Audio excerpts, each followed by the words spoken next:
اور سامعین اکرام، ایک حدیث بڑی طویل ہے اور زیادہ بھی طویل نہیں ہے۔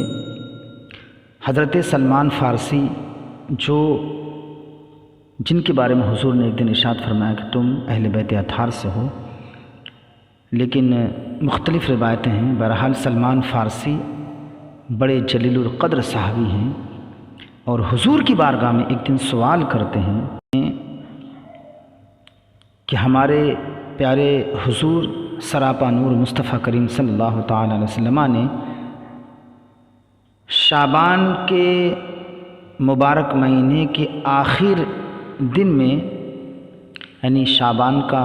آخری دن تھا اور ادھر رمضان شریف کا بابرکت مہینہ آنے والا تھا، تو اس دن لوگوں کے درمیان کچھ واعظ و نصیحت کی باتیں کی اور ارشاد فرمایا، اے لوگو، تمہارے پاس عظمت و برکت والا مہینہ آیا، تمہارے پاس یہ وہ مبارک مہینہ، عظمت والا مہینہ آنے والا ہے کہ جس میں ایک رات ایسی ہے جو 1000 مہینوں سے افضل ہے۔ تو وہ مبارک رات کون سی ہے؟ علماء فرماتے ہیں کہ وہ شب قدر کی رات ہے۔ شب قدر کی رات 1000 مہینوں سے افضل ہے۔ قرآن میں اس کی شہادت ہے، انا انزلناہ فی لیلۃ القدر وما ادراک ما لیلۃ القدر لیلۃ القدر خیر من الف شہر۔ تو اس مہینے کے روزے اللہ تعالیٰ نے فرض کیے اور اس کی راتوں میں قیام یعنی نماز تراویح پڑھنا سنت مؤکدہ قرار دیا ہے،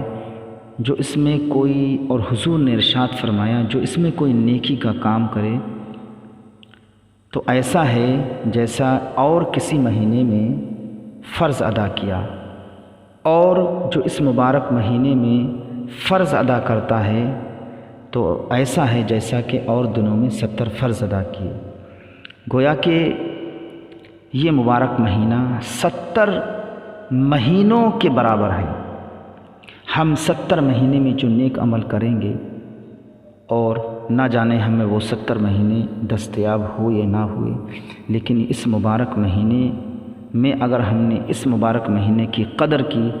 اور اس مبارک مہینے میں ہم نے روزے رکھے، قرآن کی تلاوت کی، تو گویا کہ ہم نے 70 مہینوں میں روزے اور قرآن کی تلاوت کی۔ اور حضور علیہ الصلوۃ والسلام نے ارشاد فرمایا، یہ مہینہ صبر کا مہینہ ہے اور صبر کا ثواب جنت ہے، اور یہ مہینہ مواسات یعنی غمخواری اور بھلائی کا ہے۔ اس مبارک مہینے میں ہمیں چاہیے ہے کہ ہم دوسروں کے ساتھ بھلائی کریں، غریبوں کی مدد کریں، یتیموں کی مدد کریں، اور صبر اور شکر سے کام لیں۔ اور اس مہینے میں مومن کا رزق بھی بڑھا دیا جاتا ہے۔ اپنے بچوں پر بالخصوص خرچ کرنے میں کنجوسی نہ کریں، اچھا لذیذ عمدہ کھانا کھائیں، بہترین پھل اور فروٹ کھائیں، اپنے بچوں پر خرچ کریں، اور جو ہے ان کو جو اس مبارک مہینے میں ہر عام و خاص نعمتیں کھاتے ہیں، امیر بھی کھاتے ہیں، غریب بھی کھاتے ہیں، وہ ساری نعمتیں اپنے بچوں کو کھلائیں، اس لیے کہ اللہ نے اس مبارک مہینے میں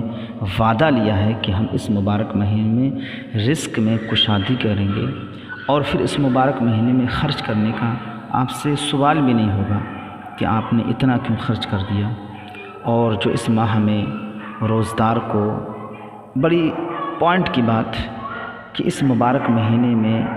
جب کوئی شخص کسی روزدار کو افطار کرائے تو اللہ رب العزت جل مجدہ اس کے گناہوں کو بخش دیتا ہے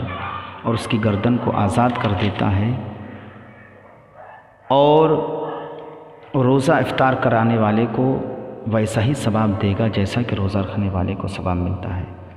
اور خاص بات یہ ہے کہ جس کو ہم روزہ افطار کرا رہے ہیں تو اس کرانے کی وجہ سے اللہ ہمیں ایک روزہ کا ثواب عطا فرماتا ہے، لیکن اس شخص کے روزے میں کوئی بھی کمی نہیں آتی ہے۔ تو پھر جب اللہ کے محبوب علیہ الصلوۃ والسلام نے یہ ارشاد فرمایا کہ روزہ افطار کرانے کا اتنا بڑا ثواب ہے، تو سلمان فارسی عرض گزار ہوئے اور وہ سمجھے شاید کہ بہت سارا اہتمام اور بہت سارا انتظام کرنا پڑتا ہوگا، تب جا کے یہ ثواب، یہ عظمت ملے گی۔ تو انہوں نے عرض کیا یا رسول اللہ، ہم میں سے ہر شخص اتنی طاقت اور اتنی قوت نہیں رکھتا کہ وہ روزدار کو افطار کرائے۔ تو سرکار نے فرمایا سلمان فارسی، اللہ تعالیٰ یہ ثواب ہر اس شخص کو دے گا جو ایک گھونٹ دودھ سے افطار کرا دے، اور اگر وہ اس کی استطاعت نہیں رکھتا دودھ پلانے کی، تو کم سے کم یا ایک کھجور سے اس کو افطار کرا دے گا، یا ایک گھونٹ پانی سے اس کو افطار کرا دے گا، تو اللہ تعالیٰ اس کو ویسا ہی ثواب دے گا جیسا کہ روزہ رکھنے والے کو ثواب ملتا ہے۔ یا نمک سے افطار کرا دیا، اللہ اس کو ویسا ہی ثواب۔ اور حضور علیہ الصلوۃ والسلام نے ارشاد فرمایا جس نے روزدار کو بھر پیٹ کھانا کھلایا اس کو اللہ تعالیٰ میرے حوض سے پلائے گا کہ کبھی وہ پیاسا نہ ہوگا، یہاں تک کہ جنت میں داخل ہو جائے گا۔